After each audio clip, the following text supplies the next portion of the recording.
এই মুহূর্তে সবকতে বড় খবর ভাই, আপনারা জানেন আরাবুলকে নিয়ে বাংলাতে প্রচুর সমালোচনা হচ্ছে। যেহেতু আমরা দেখেছি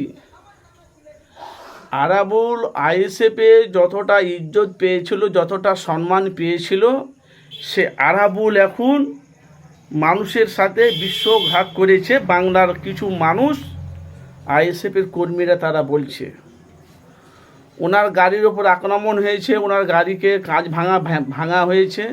আরাবুল ভাইজান নিজে বলেছে আইএসএফের কর্মীরা বলেছে, উনি দল থেকে বেরিয়ে গেছি বলে। সব করতে ভাই বড় খবর যে আরাবুল নতুন তৃণমূলে দলে গেছে, যে দলে ছিল নতুন তৃণমূল।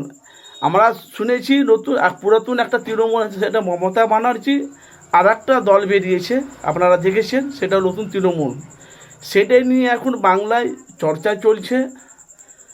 মুর্শিদাবাদের আখরুল জামান ভাইজান আছে, আরও মমতার পাশে যিনি ছিল তিনিও আছে।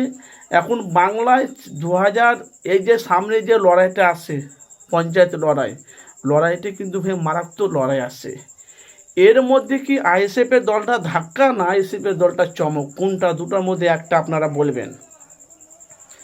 যেহেতু বাংলাতে সোশ্যাল মিডিয়া আমরা দেখতে পাচ্ছি যে হারে মাননীয় শুভেন্দুর অধিকারী মানুষকে ওনাকে বাংলার হিন্দু মুসলমান মিলে ঐক্য হয়ে বাংলা পরিবর্তন করার জন্য বিজেপিকে বাংলায় আনার পর তৃণমূলের যত দুর্নীতিগুলো ছিল তারা অত্যাচারের ভয়ে তারা বিজেপির দলে চলে গেছে।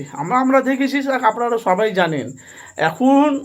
এখন আরাবুল নতুন দলে ঢুকে এবার লড়াইটা কিন্তু লড়াই করবে পঞ্চায়েত ভোটগুলো, পঞ্চায়েতে